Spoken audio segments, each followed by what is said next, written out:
Next question, the filament of an electric bulb is made of tungsten because of. సాధారణంగా విద్యుత్ బల్బుల్లో వాడే ఫిలమెంట్ని టంగ్స్టన్తో తయారు చేయడానికి గల కారణం. ఇది మనకు డైరెక్ట్ బిట్ అండి. ఇది ఇలా ఉంది అకాడమిక్లో చూడండి. ఇక్కడ టంగ్స్టన్ విశిష్ట నిరోధం ద్రవీభవన స్థానం విలువలు చాలా ఎక్కువగా ఉంటాయి. ఇవి సో మనకి ఇదే కదా అడిగింది ఆప్షన్ చూడండి. దీంట్లో అత్యధిక విశిష్ట నిరోధం ద్రవీభవన స్థానం విలువల్ని కలిగి ఉండడం. అత్యధిక విశిష్ట నిరోధం మరియు ద్రవీభవన స్థానం విలువల్ని కలిగి ఉండడం. సో విశిష్ట నిరోధం మరియు ద్రవీభవన స్థానం విలువలు ఎలా ఉన్నాయి? చాలా ఎక్కువగా ఉంటాయి. ఇందులోకి వెళ్ళి మనకు బిట్ ఫామ్ చేసిండు. So first option is the right answer. అన్నీ కూడా టెక్స్ట్ బుక్లో మనకు ఉన్నాయి చూడండి. నెక్స్ట్ 80% మనకు టెక్స్ట్ బుక్స్లో నుంచే కవర్ చేసిండు. 90% వచ్చినాయండి. ఒక 10% టఫ్ వచ్చినాయి కానీ 90% ఆల్మోస్ట్ టెక్స్ట్ బుక్లో నుంచే కవర్ చేయడం జరిగింది. ఒక్కొక్కటి 6 ఓమ్స్ నిరోధం కలిగిన n నిరోధాలను సమాంతర సంధానంలో కలపగా ఫలిత నిరోధం విలువ. చూడండి టెక్స్ట్ బుక్లో మనకు బిలో 10th స్టాండర్డ్ ఇంతవరకు ఉంటుంది.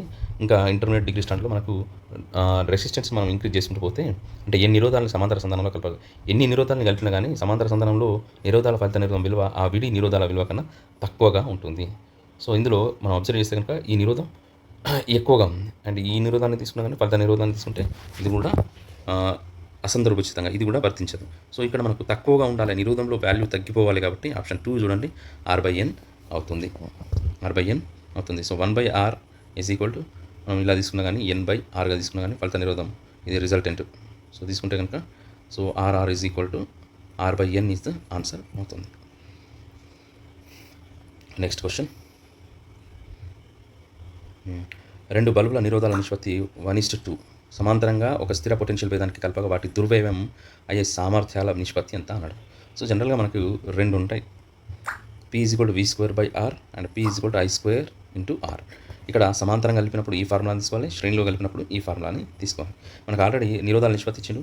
R1:R2 = ఎంత అన్నాడు? 1:2 అన్నాడు. మనల్ని ఏం కనుక్కోమంటున్నాడు? సామర్థ్యాల నిష్పత్తి P1:P2ని ఫైండ్ అవుట్ చేయమన్నాడు. సో మనం ఇప్పుడు సమాంతరంగా ఉన్నాయని అంటున్నాడు కాబట్టి ఈ సూత్రాన్ని తీసుకుంటున్నాం. సో P అనేది ఇన్వర్స్లీ ప్రపోర్షనల్ 1/Rగా ఉంది. ఇక్కడ చూడండి దీంట్లో ప్రపోర్షనల్గా ఉంది, ఇక్కడ ఇన్వర్స్లీ ప్రపోర్షనల్ ఉంది. అందుకే కండిషన్ అబ్జర్వ్ చేయాలి మనం. సమాంతరంగా అడిగిందా శ్రేణిలో అడిగిందా జాగ్రత్తగా అబ్జర్వ్ చేయాలి. సో ఇక్కడ ఇన్వర్స్లీ ప్రపోర్షనల్ ఉంది కాబట్టి సో P1/P2 = R2/R1గా ఉంటుంది. సో నిష్పత్తి ఆల్రెడీ ఇచ్చింది కాబట్టి 2/1 అవుతుంది. సో ఆన్సర్ 2:1 అవుతుంది. సో ఆప్షన్స్లో ఏది 2:1, option 3 is the right answer అవుతుంది. నెక్స్ట్ క్వశ్చన్, ఇది కూడా మనకు డిగ్రీ అది paper 3 old paper Telugu academic paper 3 నుంచి అడిగిన క్వశ్చన్ ఇది. 0.8 టెస్లా అయస్కాంత అభివాహ సాంద్రత కలిగిన క్షేత్ర దిశకు లంబంగా 10 మీటర్/s వేగంతో కదులుతున్న వాహక తీగ చివరల మధ్య గల 8 volts విద్యుత్ చాలక బలం ప్రేరేపించబడితే ఆ తీగ పొడవు ఎంత అన్నాడు. సో మనకు దీనికి ఫార్ములా ఏంటంటే E = EMF B × L × V అండి. ఇక్కడ EMF అంటే విద్యుత్ చాలక బలం, B అంటే అయస్కాంత అభివాహ సాంద్రత అవుతుంది. నెక్స్ట్ L పొడవు, V అనేది వేగం. మనకు ఆల్రెడీ ఇందులో ఏమేమి ఇచ్చిండు? అయస్కాంత అభివాహ సాంద్రత B = 0.8 టెస్లా ఇచ్చిండు. నెక్స్ట్ ఇంకేమి ఇచ్చిండు? వేగం ఇచ్చిండు. ఎంత ఇచ్చిండు? 10 మీటర్/s అని ఇచ్చిండు. నెక్స్ట్ EMF ఇచ్చిండు. EMF ఎంత అన్నాడు? విద్యుత్ చాలక బలం 8 volts అన్నాడు. ఫైండ్ అవుట్ చేయాల్సింది ఏంటి? మనకి L వాల్యూ. ఈ ఫార్ములా సబ్స్టిట్యూట్ చేస్తే L వాల్యూ వచ్చేస్తుంది. సో 8 volts B అంటే ఎంత? 0.8 అండ్ L కనుక్కోవాల్సింది V అంటే 10. సో ఇది 0.8 × 10 8 అవుతుంది. సో L ఇది క్యాన్సిల్ అయిపోతే కనుక 1 వస్తుంది కదా, 1 మీటర్స్. సో ఆప్షన్స్ చూడండి, 0 కాదు, 64 కాదు, 6.4 కాదు, 1 meter. So option 4 is the right answer. Next, ఒక తీగలో నిటారుగా పైవైపు విద్యుత్ ప్రవహిస్తుందని ఊహిస్తే అయస్కాంత బలరేఖల ఆకృతి, దిశ అన్నాడు. సో ఇది కూడా మనకు టెక్స్ట్ బుక్లో గమనించవచ్చు. టెక్స్ట్ బుక్లో నుంచి వచ్చిన క్వశ్చన్. ఒక తీగలో సో కాబట్టి తీగ చుట్టూ అయస్కాంత బలరేఖ ఏ ఆకారంలో ఉంది? ఇక్కడ చూడండి, ఇది విద్యుత్ ప్రవాహం గల సరళరేఖ తీగ ఉన్న బలరేఖల్ని మనం వలయంలో విద్యుత్ ప్రవహిస్తున్నప్పుడు చూడండి ఇక్కడ ఇచ్చిండు. విద్యుత్ ప్రవహిస్తుందని ఊహిస్తే ఈ పేజీ గుండా విద్యుత్ ప్రవహిస్తుందని ఊహిస్తే అయస్కాంత బలరేఖలు అపసవ్య దిశలో మనకి వృత్తాకార మార్గం చూడండి, అపసవ్య దిశలో వృత్తాకార మార్గంలో వెళ్తుంది. ఇది అబ్జర్వ్ చేస్తే కనుక అపసవ్య దిశ, వృత్తాకార మార్గం. సో మనకి ఇక్కడ చూడండి ఆప్షన్స్ లేదుంది, వృత్తాకార మార్గం, అపసవ్య దిశ. So option 1 is the right answer. ఇది అకాడమీ SCRT బుక్లో నుంచి విద్యుదయస్కాంత తత్వం చాప్టర్లో నుంచి మనకు అడిగిన క్వశ్చన్. ఇది ఇందులో నుంచి ఫ్రేమ్ చేసింది. ఇక్కడ నుంచి డైరెక్ట్గా వీటిని ఫ్రేమ్ చేయడం జరిగింది.